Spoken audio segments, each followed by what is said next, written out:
महानगरपालिकेनं निवासी मालमत्तांवर 12% आणि बिगर निवासी मालमत्तांवर 20% करवाढ प्रस्तावित केल्यामुळे ठाण्यात भाजपनं तीव्र विरोध दर्शवलाय। वाढीव करामुळे आधीच महागाईचा सामना करणाऱ्या सर्वसामान्य नागरिक आणि व्यावसायिकांवर मोठा आर्थिक भार पडणार असून हा प्रस्ताव त्वरित मागे घ्यावा अशी भाजपची आक्रमक भूमिका आहे। मला एक समजलं नाही, विरोधी कोण? सभागृहामध्ये जेव्हा हा विषय आला त्यावेळेला कोणत्याही सदस्यांनी त्या ठिकाणी विरोधात मतदान नोंदवलं नाही।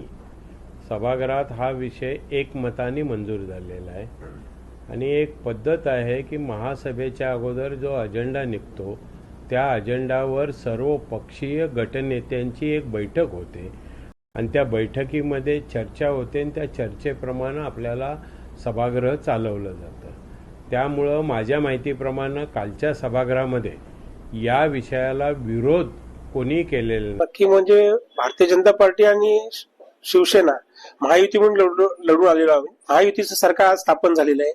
पहिल्या 2-3 महासभेमध्ये त्यांनी जो चुकीचं वागणूक केलं तर त्याला आम्ही जाब विचारला। त्यानंतर गेल्या 2 महासभा ह्या सुरळीत पार पडल्या।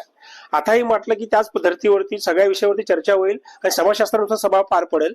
परंतु मित्र पक्षाने शेवटच्या वेळेला या करवाढीवरती जो मोठा विषय आहे ठाणेकरांसाठी तर त्याच्यावर चर्चा न करता डायरेक्ट दुखवटा ठराव करून मंजूर केलं, ह्याचा आम्ही निषेध करत आहे आणि हे फार चुकीची वागणूक त्यांनी दिलेली आहे। लोकशाही मराठी ऐका, पहा, जागरूक रहा।